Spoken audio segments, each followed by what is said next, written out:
오늘은 613가지 율법 속에 숨겨진 복음 39번째 계명 그리고 40번째 계명 함께 나누겠습니다. 먼저 39번째 계명은 너희는 나밖에 다른 신들을 섬기려고 은이나 금으로 신들의 우상을 만들지 못한다 입니다. 아멘.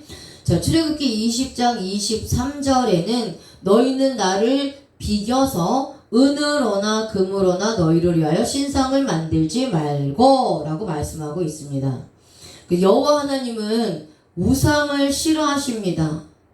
그래서 구원받은 자는 어떠한 신앙생활을 해야 하느냐? 인간을 하나님으로 따라가는 그러한 신앙을 해서는 안 된다라는 것입니다. 그래서 구원받은 자는 예수 그리스도 이외에 다른 우상을 섬기면 안 된다라고 오늘 39번째 계명을 통해서 교훈하여 주고 계시는 겁니다. 아멘. 자, 하나님은 너희가 나를 비겨서 은이나 금으로 신상을 만들지 말라 이렇게 말씀하셨는데, 여기서 나를 비겨서 라는 단어가 at예요. at. 뭐뭐와 함께 라는 뜻이거든요. 그러니까 눈에 보이는 신상에 하나님이 함께 있다고 말하지 말고 섬기지 말라고 했던 겁니다. 그러니까 하나님과 함께 은이나 금으로 만든 신상을 섬기지 말라는 거죠. 인간들은 눈에 보이는 것을 만들고 또 눈에 보이는 것을 찾아다니고 따르게 됩니다. 그런데 하나님은 우리 육체의 눈으로 볼 수가 없는 존재예요. 영적인 눈으로만 볼 수 있는 존재라는 거죠. 그래서 하나님은 육적인 눈에 보이지 않으니까 하나님을 대신해서 눈으로 볼 수 있는 무언가를 만들어서 그것을 자꾸 하나님으로 섬기고자 하는 이 속성이 있다라는 거예요. 이게 죄성이죠. 자, 지금은 그런데 눈에 보이지 않는 하나님과 눈에 보이지 않는 예수님을 따르는 것이 아니라 물질을 우상화해서 물질을 하나님과 함께 하나님처럼 하나님보다 더 섬기고 따르고 있다라는 거죠. 그래서 지금 현재 우리가 살아가는 이 시대에 가장 강력한 우상은 물질입니다. 물질. 그래서 예수님도 물질에 관하여 경고하셨어요. 마태복음 6장 24절에 한 사람이 두 주인을 섬기지 못할 것이니 혹 이를 미워하고 저를 사랑하거나 혹 이를 중히 여기고 저를 경히 여김이라 너희가 하나님과 재물을 겸하여 섬기지 못하느니라 라고 말씀하고 있어요.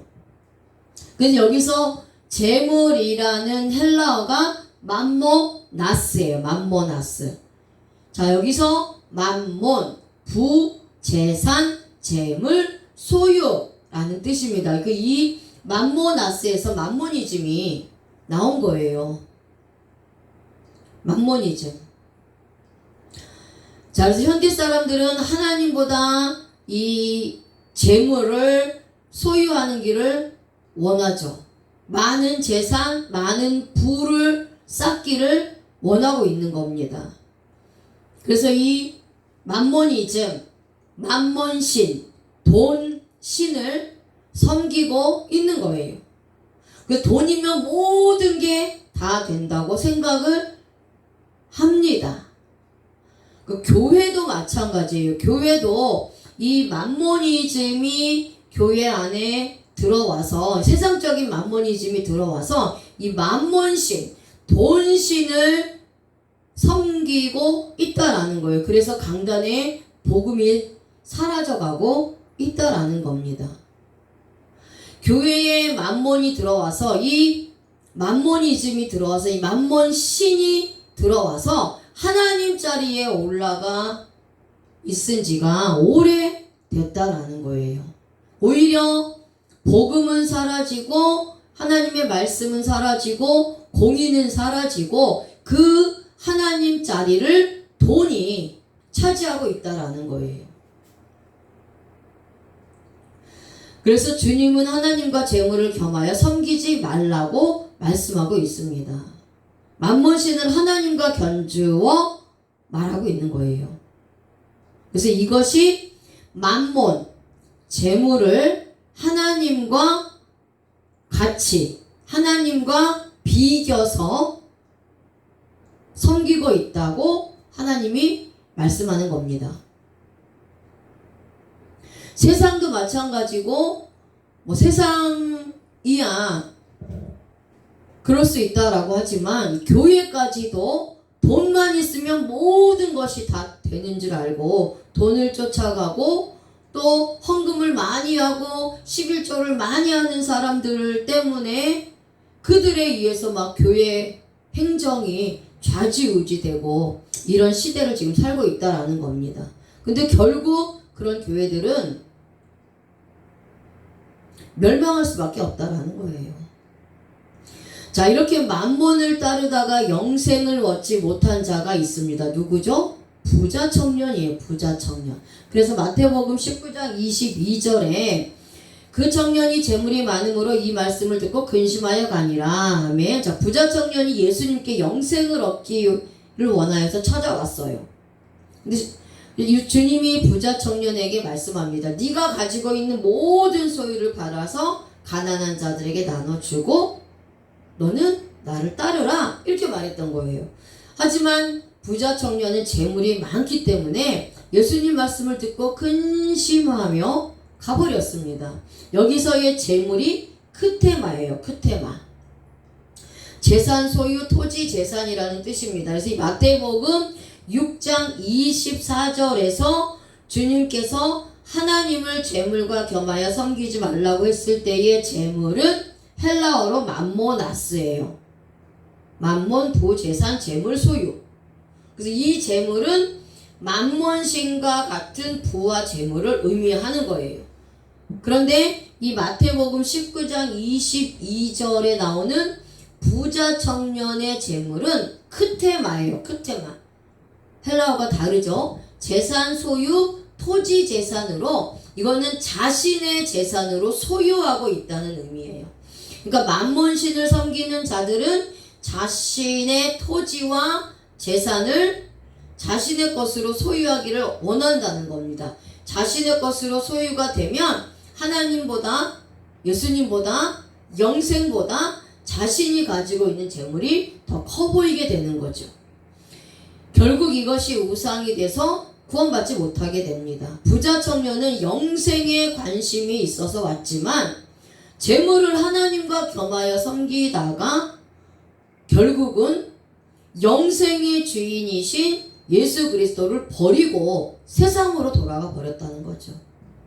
그래서 자신이 가지고 있는 재산 때문에 예수님을 버린 겁니다. 하나님은 금이나 은으로 눈에 보이는 신상을 만들어 어떠한 형상의 모양을 만들지 말라 이렇게 말씀하셨어요. 신상의 모양을 만들기 위해서 열심히 일하지 말고 이 형상을 다 만들어 놓고 이것이 하나님과 비교서 이것이 하나님이다. 그 안에 하나님이 있다. 라고 말하지 말라는 거예요. 그러니까 하나님과 비교서 하나님과 동등된 것으로 여겨서 어떠한 형상도 만들면 안 된다는 겁니다. 구약에서도 계속해서 우상의 신상을 만들면 안 되지만 지금 이 시대에 우리 신약시대 성령의 시대를 살고 있는 저와 여러분들도 우상을 만들어서는 안 되는 거예요. 우상을 섬기는 자들은 지옥의 불못에 던져지게 된다라는 거죠. 자, 그러면 누가 우상을 섬기는 자냐라는 겁니다. 요한계시록 21장 8절에 그러나 두려워하는 자들과 믿지 않는 자들과 흉악한 자들과 살인하는 자들과 음행하는 자들과 점술가들과 우상숭배자들과 거짓말하는 모든 자들은 불과 유황으로 타는 못에 던져지리니 이것이 둘째 사망이라 이렇게 말씀하고 있어요. 그래서 두려워하는 자들, 믿지 않는 자들, 흉악한 자들, 살인자들, 음행하는 자들, 점술가들, 우상숭배자들, 거짓말하는 자들이 불과 유황으로 타는 불못에 던져지는데 이것이 둘째 사망이라고 하죠. 그러니까 예수 그리스도를 버리고 우상을 섬기는 자들은 영원한 지옥의 형벌을 받게 된다라는 겁니다. 자, 그래서 예수 그리스도를 믿지 않고 인간을 하나님으로 섬기는 것이 우상을 또한 섬기는 거예요. 그 데살로니가 2장 4절에 그는 대적하는 자라 신이라고 불리는 모든 것과 숭배함을 받는 것에 대항하여 그 위에 자기를 높이고 하나님의 성전에 앉아 자기를 하나님이라고 내세우느니라. 아멘. 자, 인간을 하나님이라고 말하는 우상들은 주님을 대적하는 자입니다. 신이라고 불리는 모든 것과 숭배함을 받는 것에 대항하여 그 위에 자신을 높이고 자기가 하나님이라고 내세우게 되는 거죠. 여기서 그 위에 자기를 높이고 라는 단어가 휘페라이 로마이입니다. 스스로 높이다, 오만하다, 의기양양하다 라는 뜻이에요. 그러니까 인간이 자신 스스로 주님 위에 올라앉아서 자신 스스로를 높여서 하나님이라고 의기양양한 것처럼 말한다는 거죠. 이런 자는 하나님 앞에 오만한 자라는 겁니다. 자기 자신을 높이는데 장소와 시간과 때를 가리지 않고 어디에 있든지 언제든지 자기 자신을 하나님이라고 숭배하면서 대접받고 자기 스스로를 높여서 하나님처럼 그렇게 되는 것을 좋아한다라는 거예요. 그런데 이 그 위에 자기를 높이고라는 단어를 이제 중간태를 사용을 하는데요. 이 중간태는 히브리어 문법의 히트파일과 같은 개념이에요. 주체가 행동한 것이 원인이 돼서 주체에게 결과가 돌아오는 겁니다. 그러니까 하나님을 대적하고 자신이 하나님보다 높다고 생각을 하니까 그렇게 되니까 하나님 위에 자신을 높이는 거예요. 그리고 숭배받으려 한다는 거지요. 자기 스스로가 하나님보다 높게 생각하고 있기 때문에 자신을 스스로 높이는 겁니다. 그리고 숭배받으려고 하는 거예요. 그 자기를 대접하지 않고 자기를 하나님처럼 섬기지 않으면 견딜 수가 없는 겁니다. 자, 그 다음에 또 현재 시제를 써요. 현재. 이런 자들, 그 위를 자기를, 그 하나님보다 자기를 높이는 자들, 이런 자들은 예수님이 이 땅에 재림하실 때까지 계속해서 자신을 높인다는 거예요. 계속적으로 자기 자신을 높여서 자기 스스로를 우상을 만들어서 인간에게 숭배받기를 좋아한다는 겁니다. 우리 교회 안에도 그런 사람들이 있습니다. 예수님 자리에 올라가서 교회를 자기 마음대로, 자기 뜻대로, 마음대로 좌지우지하려고 하는 자들이 있다라는 거예요. 그런 자들이 바로 데살로니가 후서 2장 4절과 같이 하나님 위에 자기를 높이는 오만한 자라는 거예요. 교회는 예수님 피값으로 세운 곳이 교회입니다. 교회의 머리는 예수 그리스도예요. 예수 그리스도가 머리가 되시고 그 머리가 되시는 하나님께서 교회를 다스리고 계시는 겁니다. 성령 하나님이 운행하시면서 감찰하시는 곳이 교회예요. 그런데 자기가 자기 뜻대로 자기가 원하는 대로 교회를 이끌어 나가려고 한다는 것은 머리 대신 하나님을 자신 밑으로 끌어내리는 거니까 오만한 자라는 거예요. 그런 자들이 교회 안에 있다라는 겁니다. 절대로 우리는 주님 자리에 올라가선 안 된다라는 거예요. 눈에 보이는 우상만이 우상이 아닙니다. 물질도 우상이에요. 하나님보다 돈신, 만몬신, 이 물질을 더 숭배하고 쫓아 따라간다면 그것도 우상입니다. 그리고 자기 스스로를 하나님과 같은 자리에 올려놓고 다른 사람들로 하여금 하나님처럼 자신을 섬기도록 만드는 것도 우상을 만들어서 섬기는 것과 같다라는 거예요. 그러니까 나도 모르는 사이에 예수님 자리에 앉아서 영광 받기를 좋아하는 자들, 사두개인들, 바리새인들, 율법주의자들, 종교인들, 지식인들, 이렇게 자기 스스로를 높여서 예수님 자리에 앉아서 다른 사람들한테 영광 받기를 원하고 좋아하는 자들, 이런 자들이 우상 숭배하는 자라는 거예요. 그리고 아까도 말씀드렸듯이 만몬신, 돈신, 물질을 따라가는 것도 우상 숭배라는 겁니다. 이렇게 예수 그리스도의 십자가 복음을 따르지 않고 이 세상의 재물을 따라가는 자체가 우상을 숭배한다는 것을 우리가 잊어서는 안 되는 거예요. 물질 때문에, 재물 때문에 예수님을 팔아버리고 신앙을 버려버리고 교회를 떠나는 것이 바로 우상 숭배를 하는 것과 같다라는 거죠. 자, 그래서 우리는 이 교회 안에서 하나님을 비교해서 우상을 만들거나 따르지 않는 자가 되어야 할 줄로 믿습니다.